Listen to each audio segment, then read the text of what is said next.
There is a lot of content about which jobs AI will replace. Most of it is a list. Radiologists, paralegals, customer service reps, data entry clerks. The lists spread easily because they are easy to scan and easy to feel something about. Almost none of them explain the underlying pattern. And the pattern is the only part that actually helps you. Harry looked up his job title on one of these lists. He found a risk score that did not feel quite right, too high for some of what he does, too low for the rest.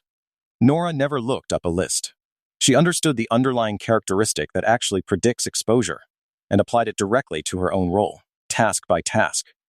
Harry has a number that does not match his situation. Nora has an accurate picture of exactly which parts of her work are exposed. This video is about that characteristic and how to apply it to your own role without needing anyone's list. If you have looked up your title on an AI risk ranking and felt the number did not quite match your situation, that instinct was correct.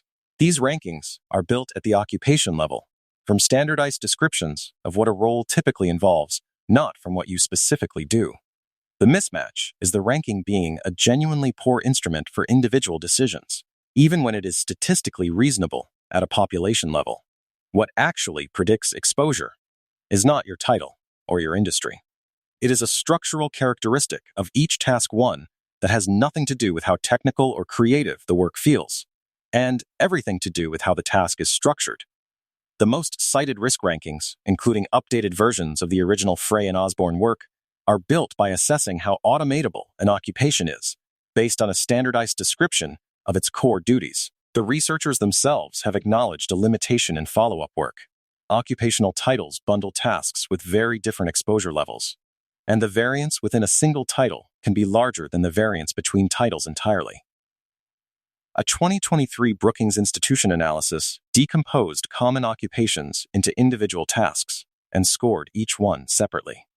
Occupations with similar headline scores often had very different distributions, underneath some concentrated in a few high-risk tasks, others spread evenly.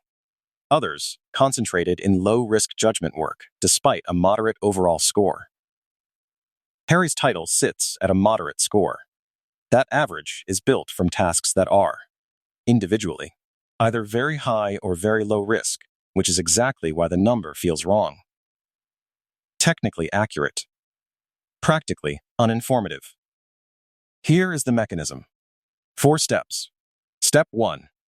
The wrong framework's most popular frameworks rely on 2 characteristics: technical complexity and creativity.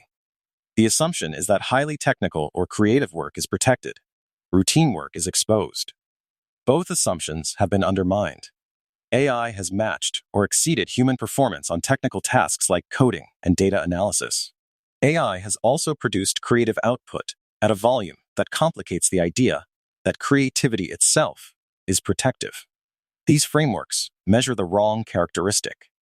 Difficulty is not the same as legibility, and legibility is what actually determines whether AI can perform a task well. Step 2.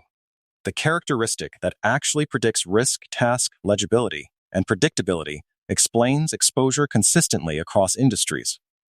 A task is legible when its inputs are well defined, its process can be specified as steps or rules, and its output can be evaluated against clear criteria without deep context about the situation that produced it.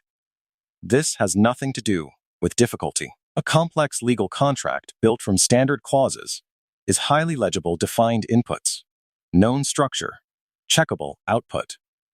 Calming an upset client whose specific history shapes what they need to hear right now is not legible unique inputs, no fixed process, no way to fully specify the right response in advance. The first is harder to learn. The second is more protected. Difficulty and legibility are different axes, and most frameworks conflate them. Step 3. Where the highest exposure work clusters across industries. High exposure clusters around recognizable patterns. Standardized inputs with known correct outputs, like structured data processing. Tasks following an established script, like first-tier customer interactions. And tasks whose quality can be judged by someone with no context on the situation, like formatting and routine first draft generation. These patterns show up inside law, medicine, finance, and engineering alike, which is why job title is such a poor predictor. The same title can contain a large share of these tasks, or almost none, depending entirely on how the role is actually structured. Step 4. How to apply this to your own role for each core task. Ask whether it could be fully specified in writing to someone who has never met you or your specific situation, and whether that person, following the specification, could produce an acceptable output. If yes, the task is legible and exposed, regardless of how technical it feels. If no, if it genuinely requires context or judgment that cannot be written down, it is protected, regardless of how routine it feels. Nora ran exactly this test against her own task list instead of looking up her title. Same field. 2 approaches. Harry found a moderate score and was mildly reassured because moderate did not sound urgent. He made no specific changes because the number gave him nothing to act on. Nora went through her task list using the legibility test. Roughly half her week was highly legible work that could, in principle, be specified to someone with no context on her clients. The other half was genuinely illegible judgment calls depending entirely on history only she had. That specific finding told her exactly where to invest. She started shifting time toward the illegible half, without abandoning the legible work entirely. A year later, Harry's situation has barely changed. The moderate number never gave him anything specific to act on. Nora's task composition has shifted measurably, because her diagnosis was task-specific, rather than title-level. Stop looking for your title on a risk list. List your core weekly tasks, the same exercise covered earlier in this series, and ask one question of each.